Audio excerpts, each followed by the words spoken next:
Good morning बच्चों। Good morning भैया। कैसे हो आप? ग्रेट। बच्चों, अगर कुछ याद हो एक दिन की छुट्टी के बाद, सब कुछ याद है? तो एक लास्ट पार्ट हमारा थर्ड चैप्टर का बचा हुआ है। चैप्टर का नाम तो आई होप भूले भूले नहीं होंगे आप।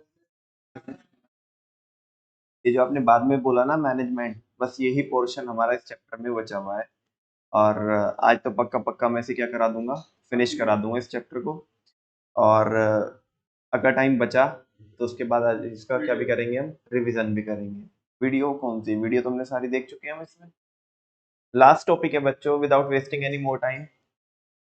मैं आपको सीधा सीधा टॉपिक पढ़ाता हूँ। नमन भैया एक बार वो फ्लो तो बता दो शुरू से चैप्टर का।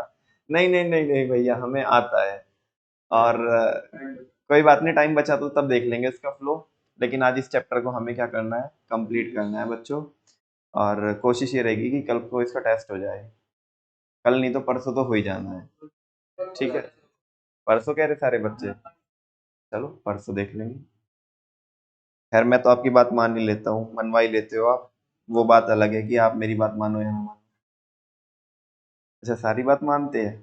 चलो ठीक है। कभी अगर कुछ ऐसा हुआ ना, तो हम तुम्हें याद दिला देंगे कि एक दिन आपने ऐसे बोला था, हम तो सारी बात मानते। अच्छा। Managerial response to changes in the business environment. Environment तो बदलेगा ही, एनवायरनमेंट तो बदलेगा ही, ठीक है। लेकिन आप उस बदलते हुए एनवायरनमेंट को लेकर के क्या करोगे? आप क्या रिस्पॉन्स दोगे, या हाथ पे हाथ रख के बैठे रहे? एनवायरनमेंट बदलेगा, पॉलिटिकल फैक्टर्स बदलेंगे, इकोनॉमिकल फैक्टर बदलेंगे, सोशल फैक्टर बदलेंगे, टेक्निकल फैक्टर बदलेंगे, लीगल फैक्टर्स बदलेंगे। एनवायरनमेंट भी हमें डिशुम डिशुम करेगा, ठीक है ना। और हमारे इंटरनल फैक्टर्स भी होते हैं। कभी हमारे कस्टमर परेशान कर रहे होंगे, कभी हमारे सप्लायर सप्लाई रोक दे रहा होगा, कभी इंटरमीडियरीज प्रॉपर क्या नहीं कर पा रहे होंगे, सेल नहीं कर पा रहे होंगे, ठीक है। जो हमारे इन्वेस्टर्स वगैरह है या हमारे एम्प्लॉयज स्ट्राइक कर रहे होंगे, कॉम्पिटिटर उंगली कर रहा है। तो एनवायरनमेंट तो हमेशा चेंज होगा। आप क्या करोगे? मैनेजरियल रिस्पॉन्स, है ना। आप वो बदलते हुए एनवायरनमेंट को लेकर के क्या रिस्पॉन्स दोगे to changes in the business environment. बच्चों, अगर एनवायरनमेंट चेंज होगा, और एनवायरनमेंट का एक जो पार्ट है, एक जो कंपोनेंट है, वो टेक्निकल भी है, क्या भी है, टेक्नोलॉजिकल एनवायरनमेंट भी है। तो एनवायरनमेंट बदलेगा। एनवायरनमेंट सबसे पहले मैं एक ही फैक्टर की बात कर लेता हूँ कि अगर टेक्नोलॉजी बदलेगी तो कोई बात नहीं, हम हाथ पे हाथ रख के नहीं बैठे रहेंगे। फर्स्ट हेडिंग क्या लिखी है? Use of modern technology. अभी जो टेक्नोलॉजी क्या हुई है, चेंज हुई है, ठीक है ना, जो अपग्रेड हुई है, उस अपग्रेडेड टेक्नोलॉजी को हम अपने ऑर्गेनाइजेशन के अंदर क्या करेंगे, इम्प्लीमेंट करेंगे, यूज करेंगे, उस टेक्नोलॉजी को इंस्टॉल कराएंगे। तो ये हमारा रेस्पॉन्स है, क्या है, किसके रिगार्डिंग? बदलते हुए एनवायरनमेंट के रिगार्डिंग हमारा ये क्या है, रेस्पॉन्स है। क्यों दे रहे हैं हम ये रेस्पॉन्स? ताकि हम मार्केट से आउट, और हमारी जो कॉम्पिटिटिव एडवांटेज है वो बनी रहे, ठीक है। तो पढ़ा दूं ये हेडिंग? कोई डाउट तो नहीं है इसमें? तो बहुत सिंपल हेडिंग है, use of modern technology. Most business firms are trying to adopt the latest technology.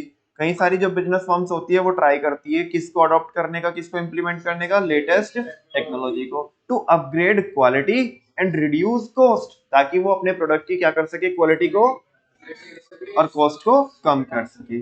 Upgradation of technology is very crucial for all companies. ये काफी इंपॉर्टेंट हो जाता है किसी भी कंपनी के लिए कि वो उसे क्या करना चाहिए, क्या करना चाहिए उसने। हाँ, या प्रॉपर बोलता हूँ कि टेक्नोलॉजी को इम्प्लीमेंट कराना, अपग्रेडेड टेक्नोलॉजी को इम्प्लीमेंट कराना काफी क्रूशियल हो जाता है किसी एक बिजनेस ऑर्गेनाइजेशन के, क्योंकि विदाउट टेक्नोलॉजी को यूज किए आप क्या नहीं कर सकते, आपके बिजनेस को ग्रो और एक्सपेंड नहीं कर सकते, ठीक है ना। यस और नो, बहुत सिंपल बच्चों। नेक्स्ट है जॉइंट वेंचर्स विद एमएनसीज। अभी हम पढ़ के आए हैं बच्चों, ग्लोबलाइजेशन होगा, क्या होगा, ग्लोबलाइजेशन, लिबरलाइजेशन, प्राइवेटाइजेशन, और थर्ड कॉन्सेप्ट पढ़ा हमने ग्लोबलाइजेशन। ग्लोबलाइजेशन से होता क्या है, इसके फीचर्स में हमने देखा था कि कैपिटल का मूवमेंट होता है, गुड्स और सर्विसेज का मूवमेंट होता है, इनफैक्ट फॉरेन इन्वेस्टमेंट जो होती है, कैपिटल जो होती है वो मूव करती है, परचेजिंग पावर एक कंट्री से दूसरी कंट्री में, और हम बाहर के लोगों को भी इनवाइट करते हैं अपनी कंट्री में क्या करने के लिए, इन्वेस्ट करने के लिए और बिजनेस करने के लिए। ये सुनो, जब नए नए लोग बिजनेस करने के लिए आएंगे, मान लिया आज मैं एक छोटे लेवल पे ऑपरेट कर रहा हूँ बच्चों, है ना, और कोई कंपटीशन कोई फॉरेन कंट्री से आ जाए, है ना, और वो बड़ी पार्टी है, वो जाइंट है, ठीक है ना, तो अब वो आपने एक कहावत सुनी होगी कि जी बड़ी मछली छोटी मछली को खा जाती है। बड़ी मछली, कोई बात नहीं, छोटी मछली दोस्ती तो कर सकती है, किससे, बड़ी से। तो मार्केट में टिक जाएंगे नहीं टिक जाएंगे। भाई हमारे पास आज इतने रिसोर्सेज नहीं है, आज हमारे पास इतने फंड्स नहीं है कि हम उस जाइंट से क्या कर पाए, भिड़ पाए, से कॉम्पीट कर पाए। लेकिन कोई बात नहीं, दोस्ती का हाथ तो बढ़ा सकते हैं। तो वही बोल रहे हैं कि एनवायरनमेंट तो बदलेगा, कंपटीशन तो आएगा, कॉम्पिटिटर तो उंगली करेगा, तो जॉइंट वेंचर कर लो एमएनसीज के साथ, है ना, जो बड़ी बड़ी कंपनीज है, मल्टीनेशनल कॉर्पोरेशन है, उनके साथ जॉइंट वेंचर कर लो। जॉइंट वेंचर क्या होता है ये आपने 11th में पढ़ा था, जब दो कंपनी आपस में क्या करती है, बिजनेस ऑपरेशन साथ में चलाती है, तो उसे बोलते हैं जॉइंट वेंचर, है ना। बहुत डिटेल में नहीं जा रहा हूँ मैं, तो मैंने तो बहुत लेमैन लैंग्वेज में बताया आपको कि जॉइंट वेंचर क्या होता है। टेक्निकल तो आपने बहुत पढ़ा हुआ ही है उसे। हाँ जी, बोलो, ये रेस्पॉन्स हो सकता है कि नहीं हो सकता है हमारा। लेकिन नहीं, हम तो ये सोचेंगे कि नहीं नहीं, हमारे पास, लेट सपोज हमारे पास 10 लाख रुपए है, अगली कंपनी के पास 10 लाख करोड़ रुपए है, ठीक है, हम सोचे नहीं नहीं हम टक्कर देंगे। अरे भाई ऐसे नहीं होता, ठीक है ना। ठीक है, तुम्हारे जज्बे को सलाम है, लेकिन मार्केट में बन के रहना है, टिक के रहना है, तुम्हें अपना भी तो एग्जिस्टेंस क्या करना है, इंश्योर करना है। तो बड़ी कंपनी भाई उनके पास फंड्स है, वो आपको डिसरप्ट कर देंगे मार्केट से, है ना। तो आपका रेस्पॉन्स ये हो सकता है कि आप उनके साथ क्या कर लो, हाथ मिला लो, जॉइंट वेंचर कर लो। क्या कर लो, जॉइंट वेंचर, साथ में मिलकर के बिजनेस करेंगे। पहले भी बड़े सारे एग्जांपल रहे जॉइंट वेंचर के, जैसे Hero Honda is one of the famous example of joint venture, ठीक है। देखते हैं बच्चों, many Indian companies are adopting this sort of business combination. कह रहे हैं कि जो बहुत सारी कंपनी है, काफी सारी जो इंडियन कंपनीज है, वो इस तरीके के बिजनेस कॉम्बिनेशन को क्या कर रही है, अडॉप्ट कर रही है, टू मेक देमसेल्व्स स्ट्रॉन्गर, ताकि वो अपने आप को क्या कर सके बच्चों, स्ट्रॉन्ग बना सके, and to enable them to face environmental pressures, और किसको फेस कर सके, एनवायरमेंटल प्रेशर्स को फेस कर सके। क्योंकि एक बड़ी कंपनी के पास, वो बड़ी कंपनी हर तरीके से कैपेबल होगी, फाइनेंस को लेकर के, टेक्नोलॉजी को लेकर के, ह्यूमन रिसोर्स को लेकर के, अपने ऑपरेशंस को लेकर के, मार्केटिंग को लेकर के, ठीक है ना, अकाउंटिंग को लेकर के, ऑडिटिंग को लेकर के, हर एक चीज को लेकर के बड़ी कंपनी क्या होगी, साउंड होगी। और हम अगर बड़ी कंपनी के साथ मिल जाएंगे तो हमारा तो एग्जिस्टेंस तो बच ही जाएगा, इनफैक्ट हम फ्यूचर में भी क्या कर सकते हैं, ग्रो कर सकते हैं, ठीक है ना। तो हम इस लायक बन जाएंगे कि एनवायरनमेंट के जो प्रेशर्स है उनको बड़े इजीली क्या कर पाए, हम टैकल कर पाए। क्योंकि अब ना हमारे साथ कौन है, एक बड़ा जाइंट है ना। जैसे ही हमारे ऊपर प्रेशर आएगा, तो वो प्रेशर सारा हमारे ऊपर कोई ना पड़ेगा, हम तो एक छोटा सा पार्ट है, ठीक है ना, तो वो प्रेशर झेल लेंगे, ठीक है। एंड अनसर्टेनिटीज, ये जो भी फ्यूचर में क्या होगी, अनसर्टेनिटीज होगी, उनका प्रेशर कम हो जाएगा, with more strength and confidence, और उन चीजों को हम फेस कर पाएंगे ज्यादा स्ट्रेंथ के साथ और कॉन्फिडेंस के साथ। कोई डाउट तो नहीं है। नेक्स्ट है, अच्छा पहले क्या करेंगे हम, एनवायरनमेंट चेंज होगा तो कोई बात नहीं, टेक्नोलॉजी चेंज हो रही है तो टेक्नोलॉजी को इंस्टॉल करा लेंगे। हमें डर है कि कोई बड़ा कंपटीशन मार्केट में आ जाएगा और वो हमें इम्पैक्ट करेगा, कोई बात नहीं, हम दोस्ती का हाथ आगे बढ़ा देंगे, ठीक है ना। तीसरा कह रहे हैं कि higher level of compensation, market में जो हमारा कॉम्पिटिटर है वो हमारे एम्प्लॉइज को उंगली करेगा, ए एम्प्लॉय आता है क्या, डबल सैलरी देंगे, तो हम भी क्या कर देंगे, इसका कॉम्पनसेशन बढ़ा देंगे। जो हमारे यहाँ पे जो बेसिकली जो मैनेजरियल टैलेंट है, जो अच्छे अच्छे एम्प्लॉयज हैं, जो अच्छा बेसिकली कॉर्पोरेट कल्चर में रिसोर्स बोलते हैं, क्या बोलते हैं, वैसे भी प्रॉपर तो बोलते हैं ह्यूमन रिसोर्स, है ना। मतलब एक टाइप से ना उसे एक समझो ना, कॉर्पोरेट कल्चर में एक इंसान को ऑब्जेक्ट ही मान के चलते हैं, है ना। देखो बाहर से कुछ भी दिखाए, लेकिन अंदर से मैंने कई बार कई सारी आईटी कंपनीज में देखा है, वो अपने ना बेसिकली, चलो अगर ह्यूमन रिसोर्स भी बोलते ना, तो भी यार ये सुनने में अच्छा लगता है कि यार ह्यूमन रिसोर्स है, ठीक है ना, सिंपल शॉर्ट में मार रहे रिसोर्स, तो अब जैसे एक इंसान को रिसोर्स बोल रहे तो वो तो उनको उनका जरिया ही हुआ ना, मीन्स हुआ ना उनका काम कराने का, है ना। वो बात अलग है कि वो अलग से बोलते कि नहीं नहीं हमारे लिए बहुत वैल्यूएबल है, ये है वो है। खैर ये दूसरी बात है, हम दूसरे टॉपिक पे निकल जाएंगे।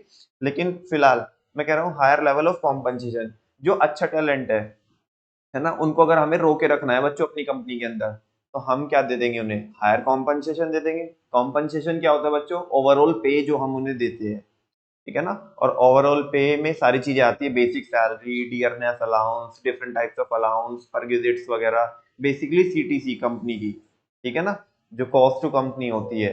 तो वो जो हम एम्प्लॉइज को दे रहे हैं वो क्या कर देंगे, रेज कर देंगे। जब हम एक बंदा आज जिसको हम 1 CR का पैकेज दे रहे हैं और वो हमको आंख दिखा रहा है, मैं जाऊं छोड़ के, ठीक है ना। तो ऐसे में हम क्या करेंगे, उसको रोकने के लिए उसका कॉम्पनसेशन क्या कर देंगे, रेज कर देंगे। तो वो रुकने की कोशिश करेगा, क्योंकि अगर अगली कंपनी उंगली कर रही है, उसको बोल रही है हम 1.25 CR देंगे, है ना, तो हमें भी उसे इतना अगर ऑफर कर देंगे या उसके थोड़ा बहुत ऊपर नीचे भी ऑफर कर देंगे तो रुक जाएगा।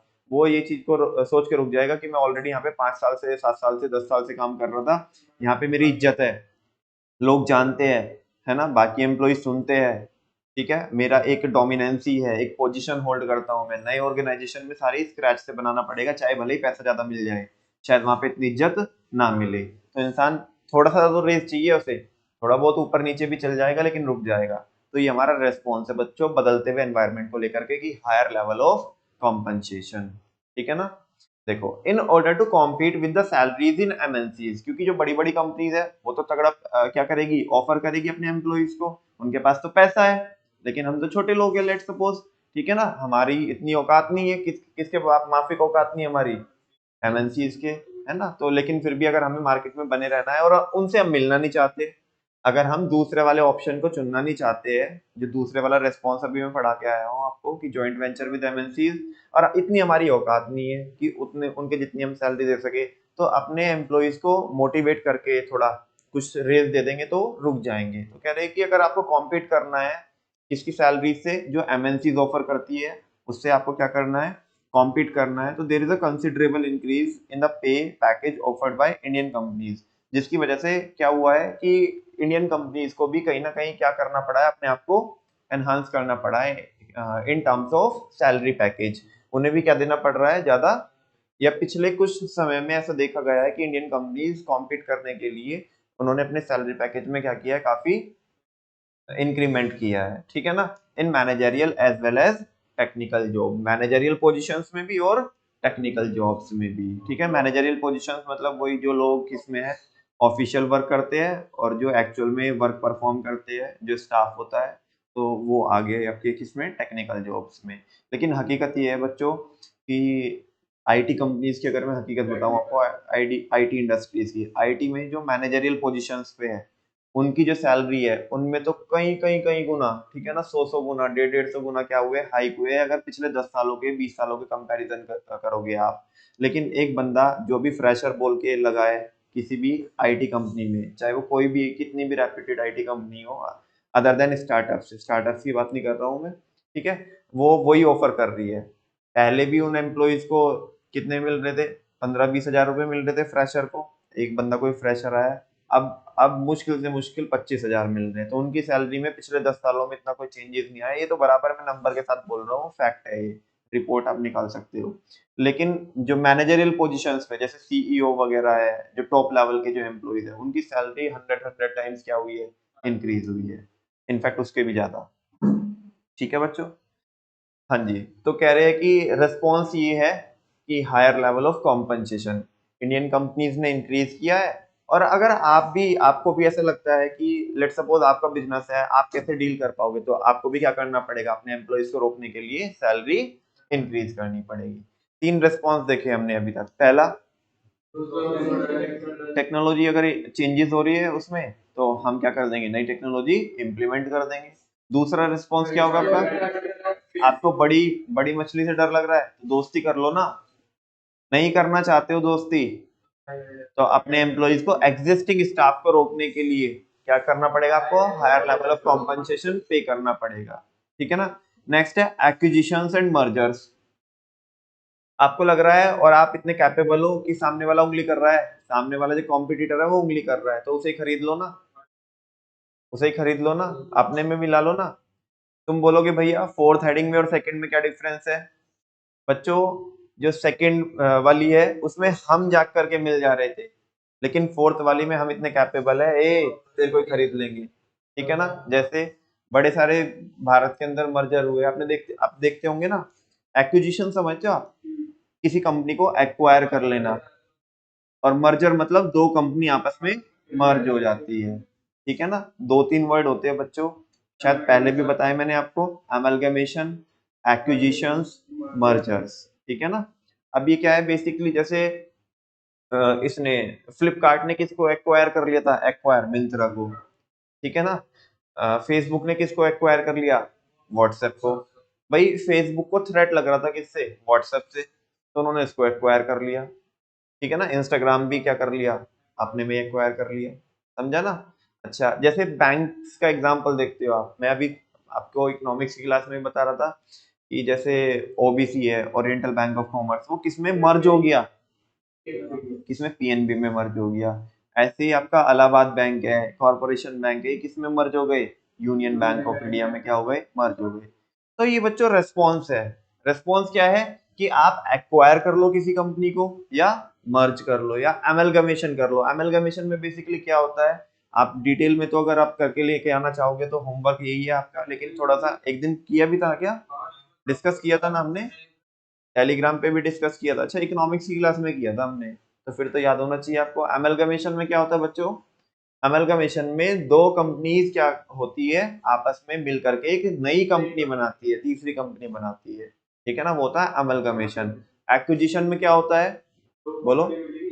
एक्विजिशन में एक कंपनी दूसरी कंपनी को खरीद लेती है, एक्वायर कर लेती है। और मर्जर में क्या होता है बच्चों? दो कंपनी मर्ज हो जाती है। इसमें जरूरी नहीं है, मतलब इन द सेंस कि वो तो एमलगमेशन में होता है। मर्जर में ऐसा नहीं होता कि दो कंपनी मिलकर के तीसरी कंपनी बनाएगी, बस दो कंपनी आपस में मर्ज हो जाती है। ठीक है ना? अच्छा बच्चों, जैसे आपने इसका भी देखा होगा, वोडाफोन और आइडिया का, वो दोनों ने मिलकर के क्या बनाया? वीआई बनाया। ठीक है? तो एक्विजिशंस एंड मर्जर्स कर सकते हैं आप। There has been an increase in acquisitions. Bharat में ये जो क्या हुआ है बेसिकली, जो एनवायरनमेंट चेंज हुआ है, ये खासकर 1991 के बाद तो काफी सारे क्या हुए? एक्विजिशंस हुए हैं। ठीक है ना? जैसे बच्चों, इसका एक बहुत अच्छा एग्जांपल मुझे लगता है कि टाटा कोरस का। टाटा कोरस, टाटा कंपनी ने, कोरस एक फॉरेन की कंपनी है, टाटा ने किसको एक्वायर कर लिया? और जबकि टाटा एक बहुत छोटी कंपनी है, मतलब टाटा स्टील एक क्या है? छोटी कंपनी है, और कोरस क्या है? एक बहुत बड़ी कंपनी है। तुम देखना, ये तो किसकी, रतन टाटा साहब की लीडरशिप है कि टाटा ने किसको एक्वायर किया? कोरस को। एक बार इसके बारे में थोड़ा सर्च करके आना कि ये क्या सीन है टाटा और कोरस का, कि टाटा ने कैसे कैसे एक्वायर किया। ठीक है ना? टाटा स्टील एक भारत की कंपनी है, कोरस एक फॉरेन कंपनी है, और टाटा ने क्या किया है? किसको एक्वायर कर लिया था? कोरस को। ठीक है? सुनो, तो कह रहे हैं कि भारत में बड़े सारे एक्विजिशंस हुए हैं, मर्जर्स हुए हैं in the Indian industry since the economic reforms. जब से क्या हुए? इकोनॉमिक रिफॉर्म्स हुए, तो काफी सारे एक्विजिशंस, मर्जर्स, अमलगमेशंस वगैरह हुए। एक कॉन्सेप्ट और होता है बच्चों, डीमर्जर। क्या होता है डीमर्जर? समझते हो आप डीमर्जर? हाँ, जो एंटिटी मर्ज हो रखी थी, अब उन्हें वापस से क्या करना? अलग अलग करना, वो होता है डीमर्जर। क्या होता है? डीमर्जर। ठीक है? For example Vodafone and idea, next है फ्लिपकार्ट एक्वायर्ड मिंत्रा, एक्सेट्रा। ठीक है? नेक्स्ट है बच्चों ब्रांड बिल्डिंग। क्या है? मार्केट में चेंजेस हो रहे हैं, तो आप गुमनामी की जिंदगी क्यों जी रहे हो? आप आपके ब्रांड बिल्डिंग करो ना। ठीक है ना? अभी आप, अभी ना लोग आपको कैजुअली लेते हैं, अरे चल ठीक है, हमें ये प्रोडक्ट लेना है, कोई बात नहीं, वहां से ले लेंगे। लेकिन आप कुछ तो ऐसा करो ना, आप आपके ब्रांड की बिल्डिंग करो। ब्रांड कैसे बिल्ड करोगे आप? मतलब वो तो बात अलग है कि ब्रांड कैसे बिल्ड करोगे, लेकिन ब्रांड जो आपको बिल्ड करना है वो इस तरीके से करना है कि कस्टमर खुद घर से सोच के चले कि भाई वो उसके यहाँ से लेके आना, ये ब्रांड का प्रोडक्ट लेना है। ठीक है ना? गुमनामी की जिंदगी क्यों जी रहे हो? अपनी इज्जत बनाओ। ठीक है ना? जैसे आज लोग एप्पल को बड़े प्राउड से क्या करते हैं? यूज करते हैं, है ना? करते हैं कि नहीं करते? तो वो ब्रांड बिल्डिंग है। बाकी और दूसरे जो आपके किसी भी चीज में ले लो आप, आप इधर रेडीमेड गारमेंट्स में आ जाओगे तो बताओ, जेंट्स वियर में कोई एक दो ब्रांड बताओ कोई अच्छे से। हाँ, रेमंड हो गया चलो, और बाकी हाँ लेवाइस, ठीक है ना, कॉब, चलो ठीक है, और थोड़े ऊपर वाले, और ऊपर बताओ, एडिडास, ठीक है ना, ब्लैकबेरी, और मोंटी कार्लो, एलन सोली, है ना। तो ये कुछ अच्छे अच्छे तो लोग क्या है, मतलब एलन सोली है जैसे, या मोंटी कार्लो है, ठीक है।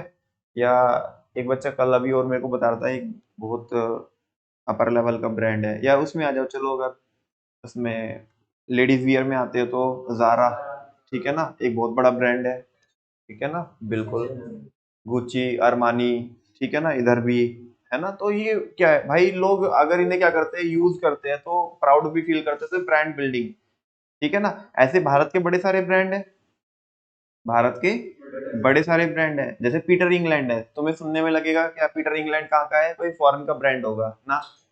पीटर इंग्लैंड कहाँ का है, भारत का है। और तुम्हें पता है कि पीटर इंग्लैंड कौन से ग्रुप को बिलोंग करता है। आई थिंक मैंने कल परसों भी एक उस पे डाला ना, टेलीग्राम चैनल पे डाला ना, एक स्क्रीनशॉट डाला था मैंने आपको। आदित्य बिरला ग्रुप को तो जानते ही हो, अल्ट्राटेक सीमेंट को जानते हो, वो आदित्य बिरला ग्रुप का है, ठीक है ना, और आदित्य बिरला ग्रुप का ही ब्रांड है पीटर इंग्लैंड। बहुत डाइवर्सिफाइड बिजनेस है, एक बार तुम देखो तो टेलीग्राम चैनल खोल के कि आदित्य बिरला ग्रुप के क्या क्या बिजनेस, अलग अलग उसमें बिजनेस चलते हैं, ठीक है ना। तो पीटर इंग्लैंड उन्हीं का ब्रांड है ये, आदित्य बिरला ग्रुप का। ऐसे लगता है कि हमें फॉरेन ब्रांड है, तो देखो ना, क्या की है, ब्रांड बिल्डिंग की है, समझा ना। जैसे कोब है, कोब भारत का ब्रांड नहीं है, कोब इटली का ब्रांड है। Companies are now making a substantial investment in building and popularising brands. Companies क्या कर रही है आजकल, काफी बहुत बड़ी इन्वेस्टमेंट कर रही है, किसको बिल्ड करने में, अपने ब्रांड को बिल्ड करने में और उसे पॉपुलराइज करने में। For this they are spending a huge amount on various promotional activities. तो वो क्या कर रहे हैं, प्रमोशनल एक्टिविटीज पे काफी क्या कर रहे हैं, जिससे कि उनकी इंटरनेशनल प्रेजेंस भी हो सके, ठीक है ना। बड़ी बड़ी सेलिब्रिटी से क्या करा रहे हैं, ऐड करा रहे हैं, जो सोशल इन्फ्लुएंसर्स हैं उनका यूज किया जा रहा है बड़े स्केल पे, क्या करने के लिए, ब्रांड बिल्ड करने के लिए। मामाअर्थ ने क्या किया, मामाअर्थ ने ये तो किया, ठीक है ना, बड़े सारे इन्फ्लुएंसर्स को क्या किया, यूज किया, है ना। हालांकि वो बात अलग है कि वो लॉस में है, ठीक है ना, क्योंकि फ्री में बांट रहे हैं, जब फ्री में इन द सेंस कि सबसे ज्यादा तो उनका खर्च है जो स्पेंड है वो मार्केटिंग के ऊपर ऊपर है। मतलब तुम समझो कि ये बिल्कुल एक तरीके से अगर आप सुनोगे या आपके फादर साहब को बताई जाए ना स्ट्रैटेजी, तो सोचेंगे बिल्कुल वाहियात है, और वाकई में है भी ऐसा। क्योंकि यार तुम 1 रुपए की सेल को जनरेट करने के लिए, समझो, मामाअर्थ क्या करती है, 1 रुपए की सेल को जनरेट करने के लिए 7 रुपए खर्च करती है, 1 रुपए की सेल को जनरेट करने के लिए। तभी तो इतना करोड़ों करोड़ों रुपए का लॉस लेके बैठे हैं। लेकिन वो एक अलग ही गेम चल रहा है, वो हम बाद में सीखेंगे, ठीक है ना, जब वो फाइनेंस वाले अपने चैप्टर देखेंगे पार्ट बी में बिजनेस स्टडीज के, तो जब हम पढ़ेंगे कि ये क्या ही गेम चल रहा है, अलग स्टार्टअप की वैल्यूएशन का क्या गेम्स चल रहा है ये पूरा का पूरा। हाँ नहीं, वो भी, हाँ वो भी है, लेकिन एक अलग ही गेम चल रहा है जो अभी शायद आप सोच भी नहीं पा रहे होंगे कि ये गेम चल क्या रहा है। कि यार 1 रुपए की सेल को मैं प्रॉफिट नहीं बोल रहा हूँ, 1 रुपए की सेल को, 1 रुपए की टॉप लाइन को जनरेट करने के लिए 7 रुपए मार्केटिंग स्पेंड है, ठीक है, बहुत तगड़ा मार्केटिंग स्पेंड है।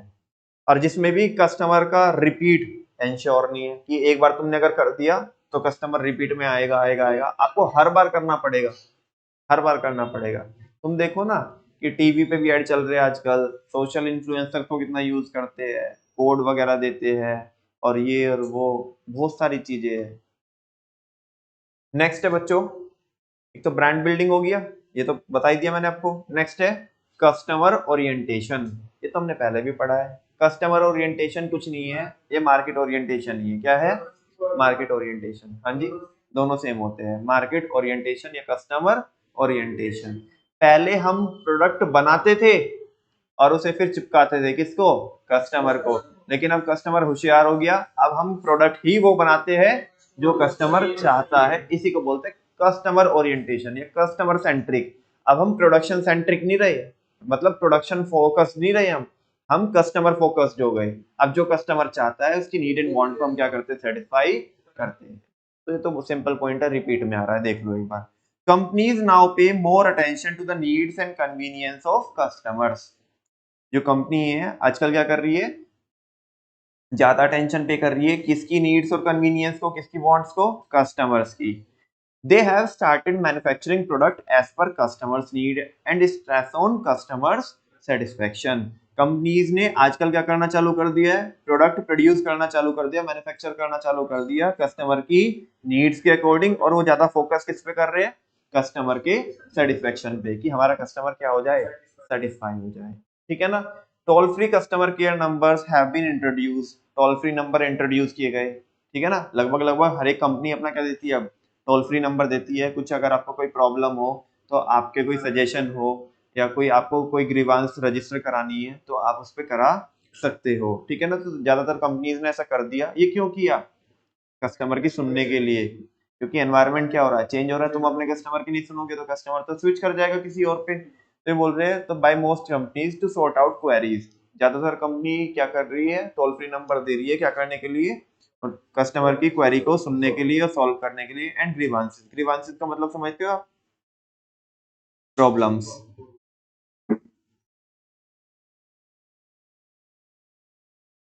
Of customers as early as possible, जितना जल्दी हो सके वो कस्टमर की प्रॉब्लम को, उनके ग्रीवांसेस को क्या करना चाहते हैं, सॉल्व करना चाहते हैं।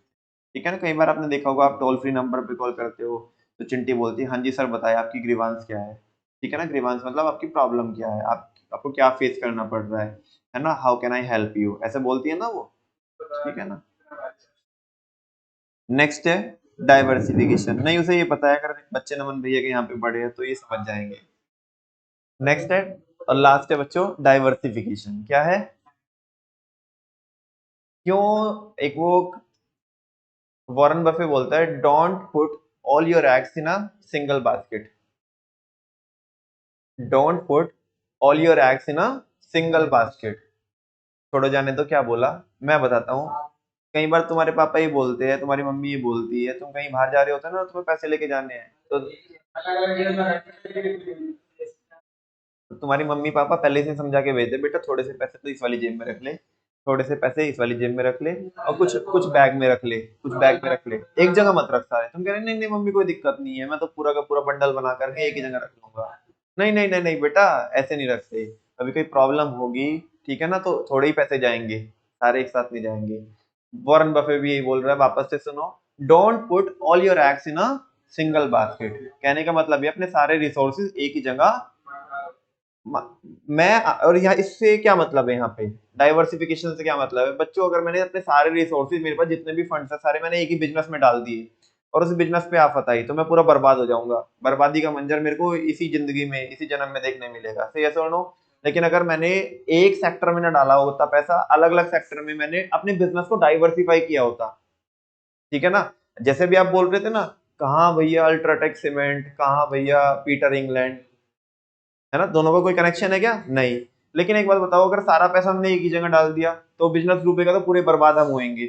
लेकिन अगर क्या हुआ, हमने बच्चों 5% अपने फंड्स, 10% अलग अलग अलग अलग बिजनेस में डाले हैं, मान लिया एक बिजनेस पूरा भी बर्बाद हो गया, तो लेट सपोज मैं हर एक बिजनेस में अपने 5% पैसा डालता हूँ, बस कितना डालता हूँ, 5%, जितना भी मेरे पास फंड्स है ना, जितने भी, उनका मैं 5% एलोकेट करता हूँ। ठीक है ना, मतलब उस बिजनेस के लिए। तो मैं कितने बिजनेस कर रहा हूँ बताना, 20 बिजनेस कर रहा हूँ, कितने बिजनेस कर रहा हूँ।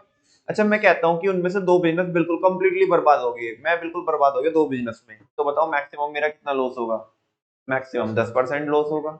कितना लॉस होगा, 90% तो सेफ ही है। लेकिन अगर मैंने सारा पैसा उन एक में या 2 में लगाया होता, और वे बर्बाद हो, तो मैं तो पूरा बर्बाद हो जाता ना। बच्चों इसको बोलते हैं डाइवर्सिफिकेशन, क्या बोलते हैं, डाइवर्सिफिकेशन। आपको पता ही है कि more than one business line में क्या करना, ऑपरेट करना, या having having more than one sort of business. ठीक है ना, अलग अलग टाइप के बिजनेस होना, 2 या 2 से ज्यादा बिजनेस होना, अपने पैसे को डाइवर्सिफाई करना, अपने फंड्स को, अपने रिसोर्सेज को डाइवर्सिफाई करना, और डिफरेंट डिफरेंट टाइप के क्या करना, बिजनेस करना। तो ये एक क्या है, एनवायरनमेंट को फेस करने का एक तरीका है। क्यों, क्योंकि अगर एक बिजनेस पे आफत आएगी, तो पूरा बर्बाद नहीं होगे आप, जितना आपने उसमें पैसा डाला है उतना बर्बाद होगे। ठीक है ना, और ऐसा नहीं होता ये वन गो में पूरा बिजनेस ही आपका क्या हो जाएगा, खत्म हो जाएगा, समझा ना बच्चों। लेकिन अगर आप एक ही जगह पैसा डालोगे और इस बिजनेस पे आफत आएगी तो आप पूरा बर्बाद हो सकते हो, ठीक है ना। तो इससे मतलब ताकि हम बर्बाद ना हो तो बच्चों हमें क्या करना चाहिए, डाइवर्सिफिकेशन करना चाहिए, ठीक है। देखो many Indian companies are going for diversification by introducing a new range of product. कई सारी इंडियन कंपनीज क्या कर रही है, डाइवर्सिफाई कर रही है, क्या करके, क्या इंट्रोड्यूस करके, new range of product and services with which they have no prior experience, जिसमें उनको कोई भी पहले कोई एक्सपीरियंस। अभी मैंने बिजनेस वाले टेलीग्राम चैनल पे एक शॉर्ट वीडियो डाली थी, अगर आपने देखा होगा, विप्रो की, देखिए आपने। विप्रो पता तुम्हें कहाँ से स्टार्ट हुई थी, जो आपके वो आते हैं ना डालडा टाइप से घी आता है, डालडा, हालांकि डालडा एक ब्रांड है, ठीक है ना। तो वहां से चालू हुई थी और आज विप्रो का डंका किस में बजता है, आईटी सेक्टर में, किस में, तो तुम देखो कहाँ पे तो वनस्पति घी और कहाँ आईटी, दोनों का कुछ आपस में मतलब है नहीं है। लेकिन क्योंकि एनवायरनमेंट को फेस करने के लिए क्या किया जा रहा है, डिफरेंट डिफरेंट टाइप्स के बिजनेस में क्या डाला जा रहा है, पैसा डाला जा रहा है ताकि हम एनवायरनमेंट को फेस कर सके, ठीक है ना। और ऐसे ऐसे बिजनेस में पैसा डाला जा रहा है कि जिसमें हमारे को कोई पहले से एक्सपीरियंस नहीं है, ठीक है। तभी क्योंकि भैया डाइवर्सिफिकेशन करेंगे तो ऐसा तो है नहीं कि आपको सारे बिजनेस की नॉलेज होगी। डाइवर्सिफिकेशन तो अलग अलग बिजनेस में करोगे और बिल्कुल ऑल टुगेदर डिफरेंट ही है, ठीक है ना। फॉर एग्जाम्पल अभी देख लो ना, रिलायंस का देख लो तुम एग्जाम्पल, रिलायंस का ज्यादा क्या है, पेट्रोकेमिकल का बिजनेस है। वैसे तो कोई ऐसा सेक्टर है ही नहीं है कि जिसमें रिलायंस ऑपरेट ना करती हो, लेकिन जैसे जियो लेके आए हो, है ना, तो जियो तो बिल्कुल एकदम से अलग ही हो गया ना उनके बाकी सारे, कहाँ पेट्रोकेमिकल, कहाँ टेलीकम्युनिकेशन, ठीक है ना। तो वैसा Reliance industries enter into mobile communication, कि वो किस में एंटर किए, मोबाइल कम्युनिकेशन। अब मजे की बात है, देखो कोई प्रायर एक्सपीरियंस नहीं था और मार्केट को भी खत्म कर दिया। समझ आ रही है बच्चों बात, मतलब कहाँ तो रिलायंस इंपैक्ट होती और कहा इन्होंने सबको इम्पैक्ट कर दिया, पूरे एनवायरनमेंट को चेंज कर दिया, ठीक है ना बच्चों। तो 7 हेडिंग मैंने आपको बताई, 7 रेस्पॉन्स बताए, एक बार बता सकते हो बैक टू बैक चिपक के। First, use of modern technology. दूसरा, जॉइंट वेंचर विद एमएनसीज। तीसरा, हाँ बोलो, चलो एक्विजिशंस एंड मर्जर्स ले लो, वैसे थर्ड हेडिंग वो है हायर लेवल ऑफ कॉम्पनसेशन। चौथा, एक्विजिशंस एंड मर्जर से कह जो अभी बताया, acquisitions and mergers before, sorry मैं क्यों बोल रहा हूँ मैं अपने मेरे मन में एम्प्टी चल रही है, तुम ऐसे बताओ, नॉर्मली बताओ। नेक्स्ट क्या है, very good, brand building. Next क्या है, कस्टमर ओरिएंटेशन, डाइवर्सिफिकेशन। तो बच्चों इसकी एमटी है, use J level for A B C D. भैया ये क्या बात हुई, use J level for A B C D बच्चों, नहीं नहीं जे करनी, वो पता है क्या होता है बेसिकली, एबीसीडी एक मूवी है ना, हाँ। और जे लेवल पता क्या है बच्चों, मैंने ये ऐसे क्यों बनाई है, ये जो एमटी बनाई, वो जो नेक बैंड आता है ना, नेक बैंड, आपने अलग अलग कंपनी का देखा होगा, सैमसंग का एक नेक बैंड आता है उसको जे लेवल बोलते हैं, वो क्या बोलते हैं, मतलब उसका नाम है। तो इसलिए मैंने ये एमटी बनाई, मतलब कोई मतलब नहीं, टॉपिक से कोई मतलब नहीं है, बस स्टेटमेंट बन गया, अच्छा खासा स्टेटमेंट बन गया, use J level for A B C D, use J level for A B C D, ठीक है ना। किसको यूज करो, जे लेवल को, इस टॉपिक से कोई मतलब नहीं है, याद रह जाएगा, भूलोगे नहीं कभी, ठीक है ना। Use J level for A B C D, anybody can dance, very good. Use for, use of modern technology, J for joint venture with MNC, use J level, higher level of compensation, use J level for ABCD, A for acquisitions and mergers, B for brand building, C for customer orientation and D for diversification. I hope आपको समझ में आ गया होगा ये topic और आपके mind में भी रिटेन हो गया होगा। और इसी के साथ साथ बच्चों हमारा ये चैप्टर क्या हो जाता है, फिनिश हो जाता है, ठीक है। चलो आज के लिए तो इतने करते हैं, बाकी अभी देखते हैं, एक बार क्लास की रिकॉर्डिंग ऑफ कर दो, उसके बाद देखते हैं कि रिवीजन कराना है या नहीं कराना।